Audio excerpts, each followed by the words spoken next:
Breaking news tonight that a U.S. soldier missing in Iraq since 2004 has been found.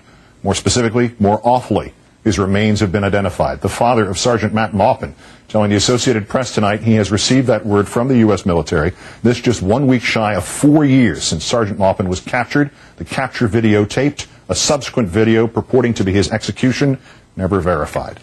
4 years later, John McCain and President Bush have been touting the success of their surge in Iraq this past week. But if you didn't hear them, it may have been they had been drowned out by this week's mortar fire. Our third story in the countdown tonight, it's so bad U.S. officials in the green zone today used a phrase likely to starch the shorts of anybody who remembers the Cold War. Duck and cover. After Senator McCain's trip to Iraq last week, he called the escalation a success. The same day, the Iraqi government launched an assault in Basra against militias loyal to Muqtada al-Sadr, demolishing last year's ceasefire, triggering new militia fighting in, sometimes militia seizing of towns including Nasiriyah, Kut, Hilla, Amara, Karbala, Diwania, Shatra, Suwaira, Beji, Bakuba, and others, Baghdad among them. Today, al-Sadr called a ceasefire, demanding the government release Sadrists who have not been charged and stop its raids on al-Sadr's political allies. But al-Sadr is also refusing to disarm. Thus, it is unclear how long this ceasefire of the fighting that ended the previous ceasefire will itself last. McCain and Mr. Bush praised the government assault as evidence of Iraq's ability to shoulder its own military burdens. Mr. Bush Friday, talking U.S. withdrawal. We are withdrawing troops. It's called return on success. And our intention is to pull down five battalions by July. Troops are coming out. 5 brigades. Excuse me. Troops are coming out because we're successful.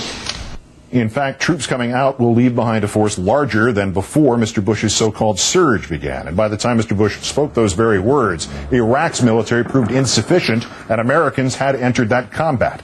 Not to mention that some of the Iraqis, 40 Baghdad police officers, defected to the militias yesterday.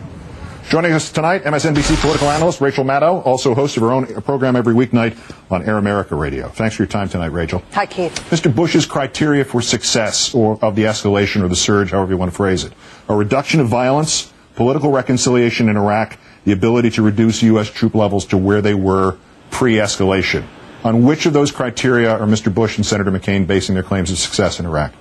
Well, the reduction of violence did happen in some parts of Iraq for some amount of time. Obviously, from the footage you were just airing and the news we've all seen this week, it is much, much worse in some other places. In terms of political reconciliation, that's hard to claim when some Shiite factions are now literally at war with each other, not in some political metaphor, but they are literally waging war against one another in the south of the country and in parts of Baghdad.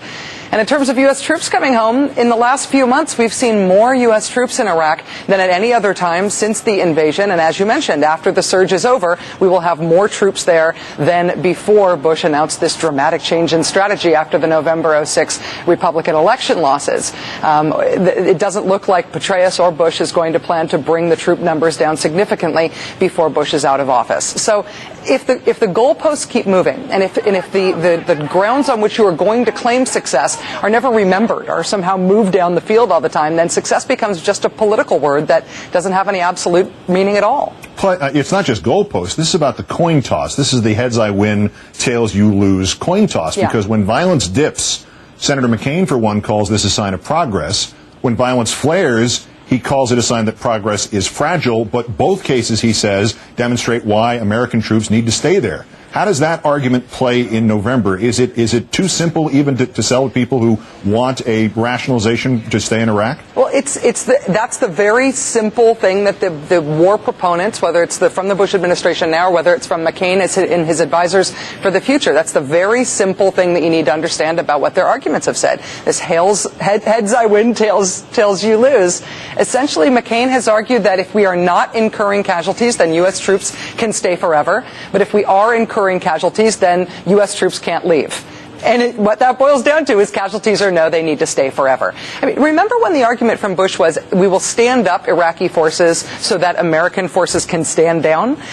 In 2006, Bush and the Pentagon were saying that they expected Iraqi forces to be completely in control of all of Iraq by sometime in 2007. Then in January 2007, Bush said that would happen by November 2007. Well, of course, now it's March 2008. Iraqi forces aren't even in control of 1/4 of Basra, which is Iraq's second largest city, and the Pentagon in its latest quarterly report has just dropped all mention of when Iraqi forces might be expected to be able to control their own nation. The goalposts just keep moving and keep moving and keep moving. And perversely, do our elections play into events in Iraq? I mean, Republicans really want political reconciliation in Iraq now if it means that a radical Islamic cleric like al-Sadr might do well in Iraqi elections this October, 1 month before our elections in this November? Or that Nouri al-Maliki might shore up his political success by allying himself with the Badr Brigade, which is the second largest Shiite militia in Iraq, which has even stronger ties to Iran than the Muqtada al-Sadr's Mahdi army does. I mean, what's going on right now, you have John McCain's surrogates, for example, like Lindsey Graham, his very close associate on the morning shows today, saying it's Iranians killing Americans and trying to turn the crisis in Iraq right now, the security crisis in Iraq right now, into a call essentially for the U.S. to wage war on Iran. It sounds to me like they're trying to push the situation in Iraq right now for their own political gain and toward the next war. Gosh, who would have thunk that? MSNBC political analyst Rachel Maddow, who has, of course, her own radio show weeknights on Air America. Thank you, Rachel. Good night. Thanks, Keith.